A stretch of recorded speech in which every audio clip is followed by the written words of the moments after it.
বিএনপির মহাসচিব মির্জা ফখরুল ইসলাম আলমগীর বলেছেন, দুর্ভাগ্যজনকভাবে আমাদের দেশেরই কিছু মানুষ ঐক্য ফাটল ধরানোর চেষ্টা করেছে। আমি জানি সে চেষ্টায় তারা সফল হবে না। আমরা সবাই ঐক্যবদ্ধভাবে সম্মিলিতভাবে আমাদের লক্ষ্যে পৌঁছাতে সক্ষম হবে বলে আমি বিশ্বাস করি। শনিবার 11 জানুয়ারি সকালে সোহরাওয়ার্দী উদ্যানে আমার বাংলাদেশ এবি পার্টির প্রথম জাতীয় কাউন্সিলে প্রধান অতিথির বক্তব্যে তিনি এসব কথা বলেন। তিনি বলেন, 5 মাস পরে অনেকেরই জিজ্ঞেস করেছেন আমাদের অর্জন কি। আমাদের অর্জন হচ্ছে আজকে আমরা এখানে দাঁড়িয়ে নিঃসংকোচভাবে নির্ভয়ে কথা বলতে পারছি। এটাই আমাদের একটা বড় বিজয় বলে মনে করি। সেখানে এবি পার্টির একটা বড় ভূমিকা আছে।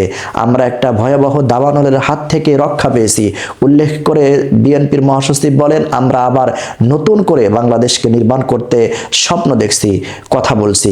এখন যেটা প্রয়োজন, সব উস্কানির পরেও আমরা যেন সিদ্ধান্তে অটল থাকি, একটি গণতান্ত্রিক ব্যবস্থায় ফিরে যেতে চাই, বৈষম্য দূর করতে চাই, বাংলাদেশের তরুণদের হাতে হাত মিলিয়ে কাঁধে কাঁধ মিলিয়ে একটা নতুন বাংলাদেশ দেখতে চাই। সেখানে আমাদের কোনো বিভেদ নাই। বাংলাদেশকে নতুন করে নির্মাণ করার যে স্বপ্ন আমরা দেখেছি, সেই স্বপ্নকে বাস্তবায়ন করতে হলে আমাদের একটু ধৈর্য ধারণ করতে হবে। হটকারিতা করে ভুল সিদ্ধান্ত নিয়ে ভুল পদক্ষেপ নিয়ে সেই সম্ভাবনাকে বিনষ্ট না করি, সেটা আমাদের সবসময় লক্ষ্য রাখতে হবে।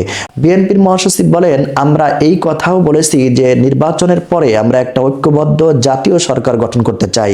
সবাই মিলে রাজনৈতিক সমস্যাগুলোর সমাধান করতে চাই। যারা অন্যান্য দলে আছে তারা অবশ্যই এটা ভাববেন, চিন্তা করবেন। তারা তাদের যে মতামত সেটা অবশ্যই দিবেন। বর্তমান সরকারকে সমর্থন দিচ্ছেন ও দিয়ে যাবেন জানিয়ে মির্জা ফখরুল ইসলাম আলমগীর বলেন, আমরা তত্ত্বাবধায়ক সরকার বলেছি না, অন্তর্বর্তীকালীন সরকার বলছি না, দেশ তাদেরকে আমরা সমর্থন দিয়েছি, সমর্থন দিয়ে যাব। তাদের পক্ষে সম্ভব আমরা একটা পথ খুঁজে পাবো, যে পথে আমরা সবাই ঐক্যবদ্ধ হয়ে এগিয়ে যেতে পারবো।